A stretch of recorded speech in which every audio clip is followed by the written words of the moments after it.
नमस्कार, मैं हूं आपके साथ रेशु त्यागी। एपीएन के लोकप्रिय कानूनी प्रोग्राम लीगल हेल्पलाइन में आप सभी का स्वागत। इसमें हमारे कानूनी विशेषज्ञ रोजमर्रा की जिंदगी की समस्याओं से जुड़े कानूनी मसलों पर आपकी शंकाओं का समाधान करेंगे। आप फोन करके कानूनी राय ले सकते हैं। आज हम आपको कंपनी खोलने के बारे में जानकारी देंगे। आज के दौर में काफी लोग अपनी कंपनी खोलने का सपना पालते हैं, लेकिन कम ही इसमें सफल हो पाते हैं। इसके पीछे वजह ये नहीं कि कंपनी खोलने की प्रक्रिया बहुत सीधी सरल नहीं है, बल्कि वजह यह है कि लोगों को इसके बुनियादी नियम कानून की जानकारी नहीं होती, जिसकी वजह से उनका अपना कारोबार करने का और उसे बढ़ाने का सपना अधूरा रह जाता है। ऐसे में अगर आप भी अपनी कंपनी खोलना चाहते हैं, पूरी प्रक्रिया जानना जरूरी है। सबसे पहले रजिस्ट्रेशन की प्रक्रिया पूरी करनी पड़ती है। आजकल तो ये प्रक्रिया ऑनलाइन हो जाने से काफी आसान भी हो गई है, लेकिन अब भी किसी प्राइवेट लिमिटेड कंपनी के रजिस्ट्रेशन के लिए 2 सप्ताह का समय लगता है और भी कई प्रक्रियाएं हैं, कई प्रोसेस हैं। इसकी भी हम आपको जानकारी देंगे। तो ये थी कुछ बुनियादी जानकारी। विस्तार में आपको जानकारी देंगे हमारे आज के कानूनी विशेषज्ञ अधिवक्ता परमानंद पांडे जी। सर, बहुत स्वागत है आपका एपीएन न्यूज में। नमस्ते सर। तो परमानंद जी, आपको कंपनी से जुड़े तमाम कानूनी पहलुओं की आज जानकारी देंगे। अगर आपका कंपनी खोलने से जुड़ा कोई भी सवाल है तो आप फोन करके राय ले सकते हैं। हमारे फोन नंबर्स हैं 012061279337 और 012061279338। दोनों में से किसी भी एक नंबर पर आप डायल कर सकते हैं। कंपनी खोलने से जुड़ा अगर कोई भी आपका सवाल है, कोई कानूनी जानकारी आप हासिल करना चाहते हैं, तो इसके लिए आप आज के कार्यक्रम में कॉल कर सकते हैं।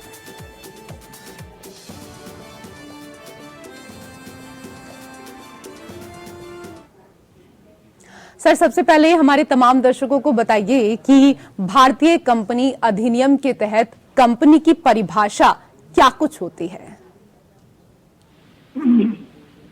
देखिए, कंपनी लॉ बोर्ड के जो नियम है उसके तहत एसोसिएशन जो है, जो लोग एक अपना संघ बना करके, अपना एसोसिएशन बना करके जो कंपनी फॉर्म करते हैं उसको कंपनी कहते हैं।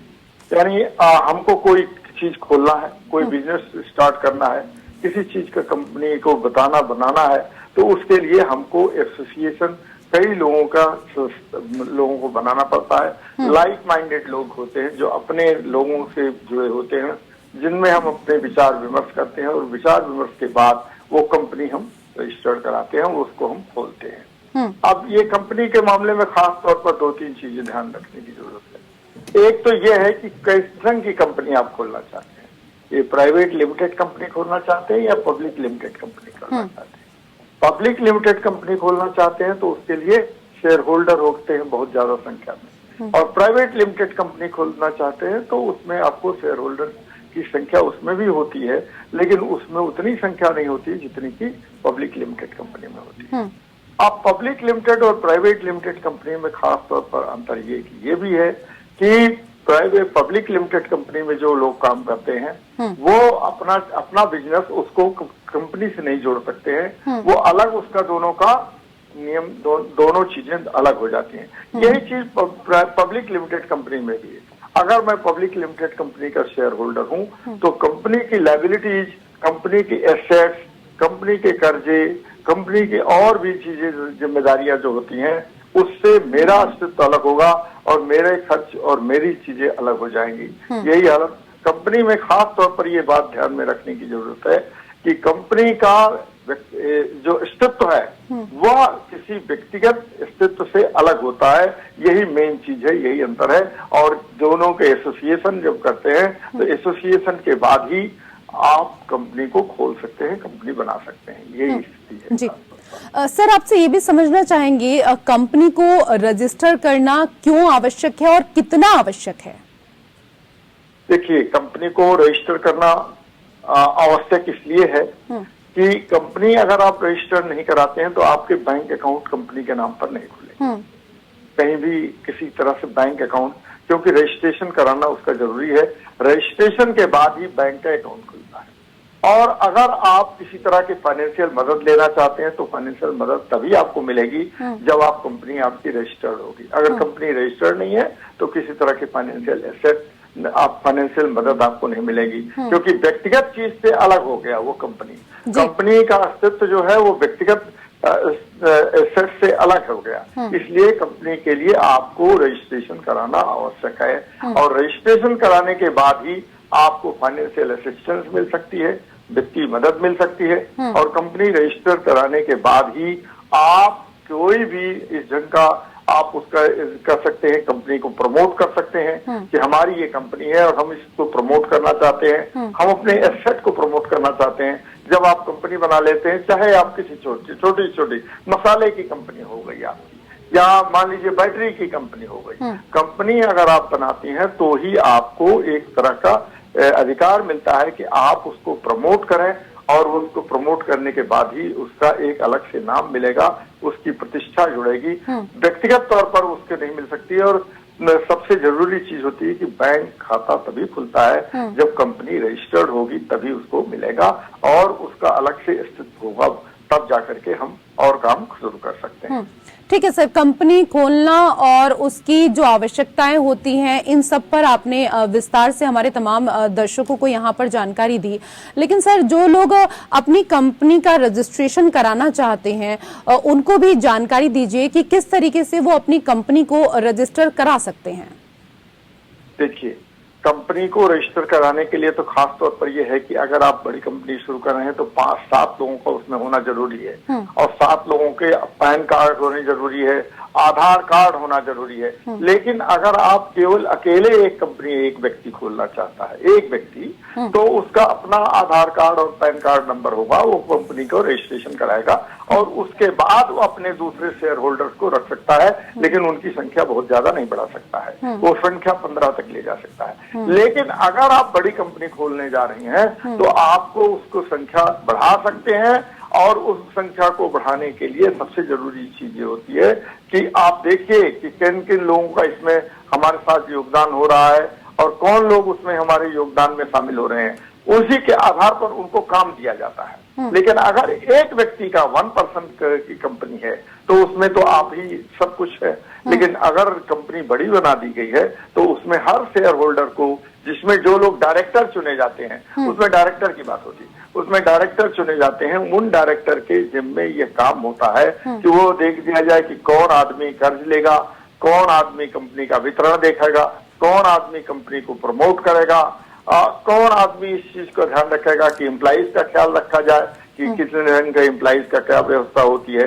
तो सबको अलग अलग व्यवस्था, और उसमें क्या होता है कि कोई एग्जीक्यूटिव डायरेक्टर हो जाएगा, कोई मैनेजिंग डायरेक्टर हो जाएगा और कोई इसी ढंग से और डायरेक्टर होते हैं जो अपना काम देखते हैं। तो मेन चीज तो ये होती है कि कंपनी जब आप खोलते हैं तो उस कंपनी में जो शेयर होल्डर होते हैं वो अपने डायरेक्टर को चुनते हैं और डायरेक्टर लोगों के जिम्मे अलग अलग काम सौंप दिया जाता है, तभी उस काम को आगे बढ़ाते हैं और कंपनी को आगे बढ़ाते ले जाते हैं आगे।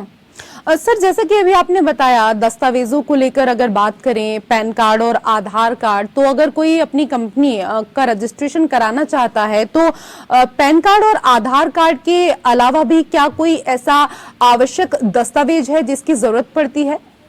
जी, पैन कार्ड, आधार कार्ड तो मस्ट है। उसके अलावा उसको पासपोर्ट का फोटोग्राफ, पासपोर्ट भी देना पड़ता है अपना। लेकिन कुछ लोग होते हैं जैसे एक्सटर्नल, दो तरह के इसमें डायरेक्टर होते हैं कि कंपनी खोलने के लिए, कोई एक्सटर्नल रखता है, कोई इंटरनल रखता है। इंटरनल के लिए तो मान लीजिए पासपोर्ट की आवश्यकता उतनी नहीं है, लेकिन एक्सटर्नल कोई आता है तो उसके लिए पासपोर्ट का होना बहुत जरूरी है, नहीं तो वो कंपनी रजिस्टर ही नहीं होगी। तो मुख्य बात यह है कि पैन कार्ड, आधार कार्ड और इसके अलावा आपको एसेट्स भी देखना होगा, आपके बाइलात में क्या क्या आपने तय किया है कंपनी, और उसका उद्देश्य है कि किन किन क्षेत्रों में ये कंपनी काम करेगी, ये उसका पूरी तरह से निरूपण किया जाएगा कि आप बताइए कि इस कंपनी में हमारा काम, इसका ये उद्देश्य होगा, हम इस उद्देश्य से ये कंपनी खोल रहे हैं, इसका विकास इस दिशा में किया जाएगा जिससे लोगों की भलाई होगी। देखिए, कंपनी के लिए एक खास चीज और भी ध्यान में रखने की, तो कंपनी कई चीज, जैसे आर्ट के लिए, कला के विकास के लिए कंपनी, जैसे रिलीजियस एक्टिविटीज के विकास के लिए भी कंपनी को खोला जा सकता है। केवल बिजनेस ही नहीं, रिलीजियस एक्टिविटीज के लिए भी कंपनी को खोला जा सकता है। आर्ट के लिए, लिटरेचर के लिए, तमाम ऐसी चीजों के लिए भी कंपनी को खोला जा सकता है। और उसी के जैसे बुक पब्लिकेशन हुआ, ये ढंग से चीजों को ध्यान में रखने के लिए भी कंपनी को खोला जा सकता है और उससे आगे बढ़ाया जा सकता है। जबकि ये इसमें डायरेक्टर लोग होते हैं जो उनका काम बटा होता है कि हम क्या काम करेंगे और दूसरा क्या काम करेगा, ये चीजें खास तौर पर ध्यान में रखें। सर, पेपर्स को लेकर तो आपने जानकारी दी ही, इसके साथ ही अभी आप डायरेक्टर्स को लेकर यहाँ पर चर्चा कर रहे थे, तो वो भी आपसे हम थोड़ा विस्तार से समझना चाहेंगे कि कंपनी के डायरेक्टर कौन कौन हो सकते हैं और उनकी जिम्मेदारी क्या कुछ होती है। देखिए, डायरेक्टर जो शेयर होल्डर होते हैं, शेयर होल्डर में से ही डायरेक्टर का चुनाव किया जाता है। जैसे मान लीजिए किसी कंपनी में 1000 शेयर होल्डर हैं या 500 शेयर होल्डर हैं, तो 500 शेयर होल्डर की मीटिंग होगी और वो 10 या 15 जो उनके बायलॉज में लिखा होगा उतने शेयर होल्डर का वो चुनाव करेंगे। और चुनाव करने के बाद जो एग्जीक्यूटिव डायरेक्टर होगा, जो जिसने प्रमोट किया उस कंपनी को, उसके जिम्मे ये होता है कि वो कामों को असाइन करे, लोगों को डिस्ट्रीब्यूट करे, वो बताए कि आपके जिम्मे ये काम हुआ और ये काम हुआ। और नहीं तो उसी जब चुनाव किया जाता है तो चुनाव के दौरान ही कौन आदमी किस पोस्ट के लिए खड़ा है, एग्जीक्यूटिव डायरेक्टर के पोस्ट के लिए खड़ा है कि वो प्रोडक्शन डायरेक्टर के लिए खड़ा है, डिस्ट्रीब्यूशन डायरेक्टर के लिए खड़ा है, तो उसका पद देख करके उसका चुनाव किया जाता है। तो चुनाव करने का अधिकार केवल शेयर होल्डर को है और वही ये तय कर सकता है कि हम किस पोस्ट पर काम करेंगे, किस ढंग का काम करेंगे और हमारे जिम्मे क्या जिम्मेदारी होगी। लेकिन ये खास तौर पर ये ध्यान रखना होगा कि हर डायरेक्टर जो चुना जाता है वह अपने को व्यक्तिगत चीजों से अलग रखेगा।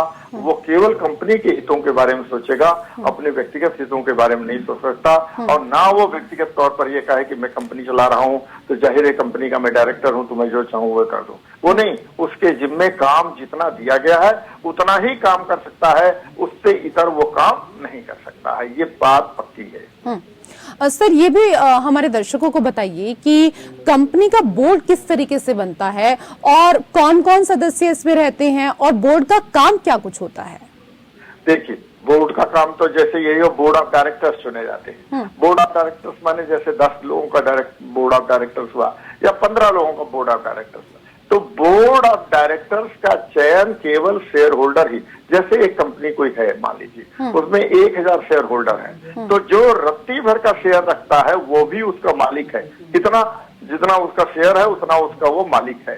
ये नहीं, लेकिन उसको जब वोटिंग राइट आएगा तो उतना ही अधिकार होगा जितना कि सबको। जैसे 100 शेयर होल्डर है, 100 लिया है, किसी के पास 200 शेयर है, तो इसका मतलब ये नहीं कि 200 शेयर होल्डर वाला ज्यादा अधिकार रखने लगेगा। 100 वाले का भी उतना अधिकार होगा और 200 लोग का होगा। और जब चुनाव होगा तो उस चुनाव में सारे लोग भाग लेंगे और जैसे एग्जीक्यूटिव डायरेक्टर के पोस्ट के लिए जो खड़ा है वो उसको उसका मतदान होगा और जो आदमी दूसरे डायरेक्टर के पोस्ट के लिए खड़ा है वो उसका अलग से चुनाव होगा। ये नहीं कि चुनाव के आधार पर ही बोर्ड ऑफ डायरेक्टर्स का गठन किया जाता है और जब ये डायरेक्टर्स चुन लिए जाते हैं तो वही बोर्ड ऑफ डायरेक्टर्स हो गए, वही बोर्ड के में शामिल होते हैं। अलावा इसके कोई नहीं आ पाता है, उन्हीं में से बोर्ड ऑफ डायरेक्टर्स का चुनाव किया जाता है। सर, आज के विषय पर आप बहुत अहम जानकारी हमारे दर्शकों को दे रहे हैं। सर, दर्शकों के लिए हम ये भी समझना चाहेंगे कि कंपनी रजिस्ट्रार का क्या कुछ रोल होता है। देखिए, कंपनी रजिस्ट्रार का रोल तो यही तक आप सोचिए कि वह कंपनी को रजिस्ट्रेशन करने में उसके यहाँ जरूरी होता है, उसके पास सारे कागजात आते हैं, सारे दस्तावेज आपको प्रस्तुत करने पड़ते हैं। अगर उस दस्तावेज की गड़बड़ी कुछ हो जाती है तो कंपनी रजिस्ट्रार को ये जांच करने का अधिकार है कि देखे कि इसमें कैसे रजिस्ट्रार के यहाँ ठीक ढंग से कागजात पेश किए गए हैं या नहीं पेश किए गए हैं। तो कंपनी रजिस्ट्रार एक तरह का एक ऐसा व्यक्ति होता है जो रजिस्ट्रेशन के बारे में ये देखता है कि किस ढंग से कंपनी का रजिस्ट्रेशन हुआ है, किन कार्यों के लिए रजिस्ट्रेशन हुआ है और क्या इसके उद्देश्य हैं, इन उद्देश्यों की पूर्ति के लिए इसमें क्या काम किया जा सकता है और बोर्ड ऑफ डायरेक्टर्स को किस ढंग की जिम्मेदारी दी गई है। तो रजिस्ट्रार की भूमिका बहुत महत्वपूर्ण होती है। वो हर समय ये ध्यान रखता है कि कंपनी जिस कार्य के लिए बनाई गई है कंपनी वही कार्य करेगी, उसके अलावा कोई इतर कार्य नहीं करेगी और इतर कार्य करेगी तो फिर वो रजिस्ट्रार कंपनी जो है, कंपनी का रजिस्ट्रार उनको नोटिस जारी करता है बोर्ड ऑफ डायरेक्टर्स को कि आप अपनी जो सीमा है उस सीमा से बाहर जा रहे हैं, या तो आप उसमें संशोधन करिए, उसमें अमेंडमेंट करिए, ये बैठक बुलाइए, बैठक बुलाने के बाद फिर आप उसमें से फिर से अधिकार प्राप्त करिए कि हमको इस चीज का भी अधिकार दिया जाए, तब हम कर सकते हैं। वन्यथा कंपनी के रजिस्ट्रार को ये पूरा अधिकार होता है कि वो देखे कि किसी सीमा से वो बाहर तो नहीं जा रहे हैं। अगर वो सीमा से बाहर जा रहे हैं तो उस पर उनको रोक लगा सकते हैं और रजिस्ट्रार कंपनी जो है उनको नोटिस दे करके उनसे पूरा उसका स्पष्टीकरण मांगता है। सर, कई तरह की कंपनियां होती हैं, जैसे कि शुरुआत में ही हमने यहाँ पर चर्चा की थी आपसे। सर, समझना चाहेंगे एकल व्यक्ति कंपनी क्या कुछ होती है, 1% कंपनी को लेकर। शुरुआत में ही आपने इस चीज को सही कहा कि एक वन मैन कंपनी होती है। जैसे एक आपने कंपनी बनाई तो अपना ही अकेले ही हम, अब उसमें एक हिंदी का मुहावरा जिसको पीर बिबरची भिस्ती खर, जिसको आप कह सकते हैं कि सब काम जो है आप ही देखिए। आप ही अगर कंपनी 1% की कंपनी है तो उसी चीज को वो देखता है कि कहाँ से डिस्ट्रीब्यूशन होगा, वो इस चीज को देखेगा कि इनको हम एम्प्लॉयमेंट पर रखते हैं, वो इस चीज को देखेगा कि हम पैसे का कैसे इंतजाम करते हैं, तो वह मनी अरेंजमेंट भी वो देखता है, वो डिस्ट्रीब्यूशन का काम भी देखता है और वो इस चीज को भी देखता है कि कैसे हम इसको आगे बढ़ाएं। तो वन मैन कंपनी तो ये मान खास तौर पर ये होता है कि वह एक तरह का, आप एज ए नेम, जैसा कि आपका नाम से इसे परिलक्षित होता है कि केवल एक ही व्यक्ति उस चीज को देखता है और वो व्यक्ति फिर अपने सहायता के लिए किसी को बुलाता है और काम करवाता है, लेकिन असली आला मालिक वही होता है और वही सारा काम करता है, ना कि दूसरी कंपनियों की तरह से। जैसे प्राइवेट लिमिटेड कंपनी है, लिमिटेड कंपनी, तो उसमें कुछ और ज्यादा लोगों को जोड़ दिया जाता है, लेकिन पब्लिक लिमिटेड कंपनी है तो उसमें और भी ज्यादा लोगों को जोड़ दिया जाता है।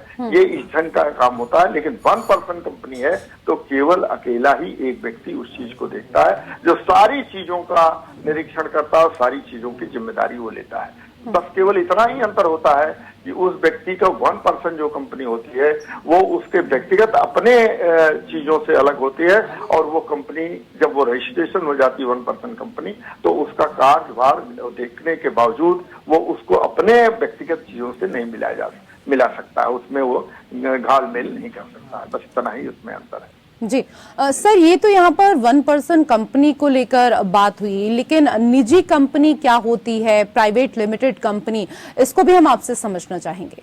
देखिए, प्राइवेट लिमिटेड कंपनी, अब आप देख लीजिए, इस समय तो बहुत सारी प्राइवेट लिमिटेड कंपनीज के बारे में बात चल रही है और पहले से चल रही है, पहले से भी चल रही। जैसे मान लीजिए आप देखते होंगे कि बड़ी कंपनियां, फेसबुक भी हुई, या जैसे ओला उबर हुआ, या और भी जैसे प्राइवेट कंपनीज हुई। इस ढंग से ये और 4, 5, 10 कंपनियों का ऐसे उदाहरण मैं दे सकता हूं जो कि वो प्राइवेट लिमिटेड कंपनी है। प्राइवेट कंपनियां माने उसमें एक व्यक्ति का काफी योगदान होता है जो उसको वो प्रमोट करने के लिए लोगों को और बुलाता है और उसमें शामिल करता है और लोगों को, और सब लोगों को काम को वो डिस्ट्रीब्यूट करता है, वो उसका विस्तार करता है, जगह जगह पर जाकर के ले जाकर के उसको विस्तार करता है। और एक नहीं, प्राइवेट लिमिटेड कंपनी कोई जरूरी नहीं है कि एक जगह पर फैली हो, वो उसका हर जगह पर ले जाकर के उसको विस्तार कर सकते हैं। जैसे आप देखेंगे कि गूगल है, गूगल एक प्राइवेट लिमिटेड कंपनी है, एक पब्लिक लिमिटेड कंपनी भी है, लेकिन प्राइवेट लिमिटेड कंपनी यहाँ पर होने के बाद वो उसका काम होता है कि आप आए और वो क्षेत्र में जो एक प्रमुख व्यक्ति है जो उसने देखा है और उसका विस्तार करने का उसने यहाँ पर काम किया है। जैसे बहुत सारी कंपनियां आएंगी, जैसे यहाँ टैक्सी की कंपनी आ गई, वो कंपनी एक व्यक्ति ने स्टार्ट किया है और उसको विस्तार किया तो प्राइवेट लिमिटेड कंपनी हो गई। उसमें बहुत सारे प्राइवेट लोगों को जोड़ करके, उसमें बहुत सारे लोग जोड़ करके उसको आगे बढ़ाते हैं और उसको वो प्राइवेट लिमिटेड कंपनी कहते हैं। सर, सार्वजनिक कंपनी क्या कुछ होती है, क्या कुछ इसका कार्य होता है, वो भी हम समझना चाहेंगे आपसे। देखिए, सार्वजनिक कंपनी तो खास तौर पर ये चीज को देखिए कि मुख्य बात तो ये है कि आप जैसे IOCL है, IOC का मतलब है इंडियन ऑयल कंपनी, जैसे Bharat heavy electricals limited company हुई, ये सार्वजनिक कंपनियां हैं, माने एक तरह का इन पर थोड़ा सा अर्ध सरकारी नियंत्रण होता है, सरकार का भी असर नियंत्रण होता है। इसमें और भी लोग जुड़े होते हैं, लेकिन खास तौर पर इनका गाइडेंस जो है गवर्नमेंट से होता है। ये एक सेमी प्राइवेट और सेमी गवर्नमेंट कंपनियां होती हैं। इनका ये प्राइवेट पब्लिक लिमिटेड, यानी इनकी अकाउंटेबिलिटी होती है पब्लिक के प्रति, जनता के प्रति उनकी एक जवाबदेही होती है। वो इस चीज को बताएंगे कि आपका खर्च किस ढंग से हो रहा है और आपका क्या उत्पादन हो रहा है, इस चीज को देखना पड़ता है। तो इसमें जैसे आईपीएल है या इंडियन पेट्रोलियम लिमिटेड कंपनी है या भारत हेवी इलेक्ट्रिकल्स लिमिटेड है और या ये एचएएल है, हिंदुस्तान एरोनॉटिक्स लिमिटेड है। ये कंपनियां पब्लिक लिमिटेड कंपनीज में आती हैं। इनका लिमिटेड होता है, लेकिन सरकार में ये किसी न किसी चीज से बंधे होते हैं और सरकार ही इनकी देखभाल करती है। और सरकार इस चीज को ध्यान में देखती है कि जनहिताय कोई काम होना चाहिए, इसमें कहीं ऊल जलूल अनाप शनाप के खर्च नहीं होने चाहिए। जनता का ही इसमें लोगों का इन्वॉल्वमेंट है, क्योंकि ये जनता के पैसे से ये बनाई गई हैं। ये चीज इसमें खास तौर पर रखी जाती है। जी सर, आज के विषय पर हमारे तमाम दर्शकों को इतनी अहम जानकारी देने के लिए आपका धन्यवाद। और इसी के साथ हमारे खास कार्यक्रम लीगल हेल्पलाइन में मेरे साथ फिलहाल इतना ही। नमस्कार।